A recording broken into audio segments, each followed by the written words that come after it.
Lucas capítulo 7, versículo 1 a versículo 4. Diz assim a palavra do eterno Deus.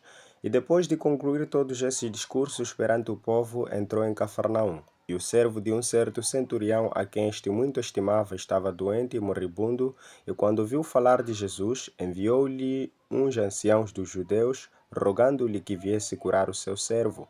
E chegando eles junto de Jesus, rogaram-lhe muito, dizendo: é digno de que lhe concedas isto, porque ama a nossa nação e ele mesmo nos edificou a sinagoga. Versículo 5.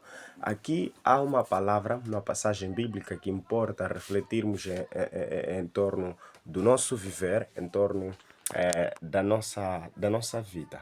Encontramos um homem que era centurião. Centurião era um comandante que tinha um número de 100 soldados, por isso o nome é centurião.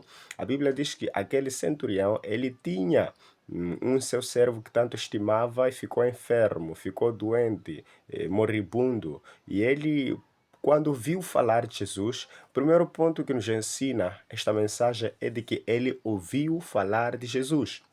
E quando ouviu falar de Jesus, ele tomou uma decisão. A mesma decisão que eu convido a si, a mesma decisão que eu convido a qualquer um que ouvir falar de Jesus deve tomar. Aquele homem primeiro ouviu falar de Jesus, porque a fé vem pelo ouvir e ouvir a palavra de Deus. Ouça ouvir Jesus. Se você ouvir falar de Jesus, não endureça o seu coração.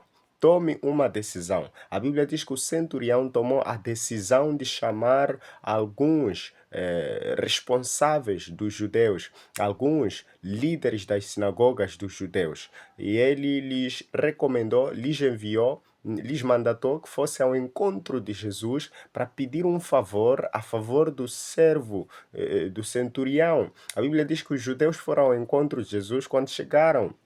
Falaram para Jesus: Jesus, aquele homem é digno, aquele homem merece de receber o que ele está a pedir, porque ele tem feito muito para nós, porque ele tem trabalhado muito para nós. Até foi ele que nos ajudou a construir a nossa sinagoga. A sinagoga era o lugar da reunião dos judeus, lugar da oração. Atualmente diríamos o templo, mas não era assim como tal comparado ao templo, mas diríamos como uma igreja, alguma coisa assim semelhante. Então, a Bíblia diz que eles disseram, ele é digno que lhe concedas isto.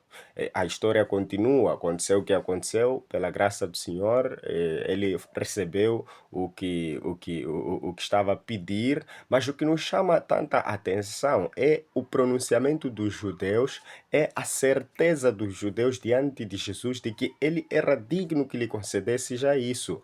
Mais adiante, a Bíblia nos revela que aquele homem, quando Jesus estava prestes a entrar na casa dele, o centurião neste caso, o centurião mandata alguns amigos para falar com Jesus. Ele diz a Jesus, manda os amigos de que falem para Jesus de que eu não sou digno de que tu entres na minha morada. Eu não sou digno de que tu entres na minha casa. Apenas fala uma palavra e eu tenho fé que a partir da palavra que tu falares, o meu servo vai curar, o meu servo vai sarar, o meu servo vai melhorar. Isto é demonstração de fé. A Bíblia nos ensina, conforme eu disse de antemão, os judeus disseram que ele era digno, mas ele dizia que não era digno. Isso significa que quem é aquela lógica máxima que tem se dito de que quem é famoso não se identifica, não se diz que é famoso. Quem é inteligente não se coloca na posição do maior intelectual de todos os tempos. Quem é santo não pode, de modo algum, chamar-se de que eu sou santo, eu sou isto, não sei o que, ela se qualificar, se autoqualificar. O santo é aquele que se coloca na posição mais vil de todos os pecadores. Assim como Paulo. Paulo era um santo, mas ele dizia, eu sou pior de todos os pecadores. Então, encontramos essa qualidade naquele centurião que diz que, olha, eu não sou digno nem de que ele entre na minha morada. Eu não sou digno, nem de que ele pise os seus pés na minha casa. Apenas uma palavra, eu sei que o meu servo pode ficar curado. Olha, isto é muito importante, porque a Bíblia diz que Jesus posteriormente elogiou. Ele disse que dentre toda a cidade de Cafarnaum, dentre toda a cidade de Israel, não achei uma fé maior como esta. Este homem tem tanta fé. Este homem crê muito. Então, meus irmãos, a lição aqui é: Primeiro, depois de ouvir falar de Jesus, precisa ir ao encontro desse Jesus. Precisa falar com esse Jesus. Precisa receber. Precisa abrir o seu coração para esse Jesus. O centurião viu que Jesus curava. O centurião viu que Jesus salvava. O centurião ouviu que Jesus podia transformar a vida do seu servo. Então ele creu, acreditou, recebeu isso. Por isso envia os líderes religiosos dos judeus das sinagogas para que rogassem a Jesus. Ele não ordena, atenção, ele envia para que fossem rogar a Jesus. Ele era muito bem um comandante de um centurião, era um centurião de 100 soldados.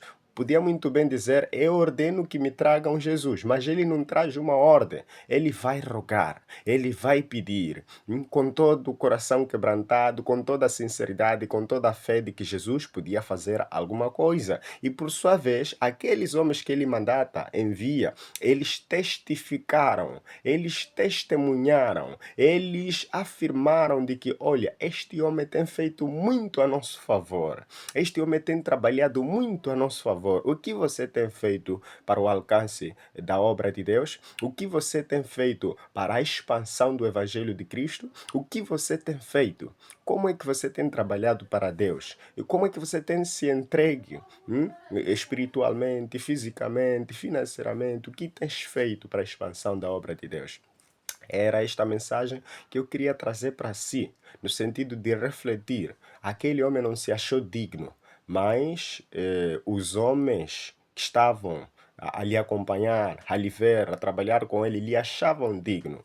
E por conta disso, Jesus disse: não, essa fé é tão admirável. Acima de tudo, ele diz que apenas com uma palavra tu podes fazer, porque eu também sou homem de ordem. Se eu digo a um soldado meu, venha, faça isto, ele faz. Vá aquilo, ordeno alguma coisa, ele faz. Tu também, espiritualmente, eu sei que tens poder. Espiritualmente, eu sei que tens toda a autoridade de fazer com que o meu servo fique curado sem necessariamente teres que se aproximar da minha casa, teres que entrar na minha casa, porque eu sou pecador. Talvez os meus bens, talvez quisesse dizer assim, os meus bens adquiri com pecado. A minha vida toda é edificada e construída em pecados. Por favor, não sou digno que entres. Tu és santo, tu és poderoso, tu és o Deus. Deus de Israel não pode. Eu sei que não sou digno, não mereço isto, oh Jesus. Fala alguma coisa apenas. Não faça nada, fale. Pela fala de Jesus, aquele servo do centurião ficou curado. Porque Jesus disse, faça-se conforme a sua fé. Fique curado então. Ele ficou curado. Deus te abençoe.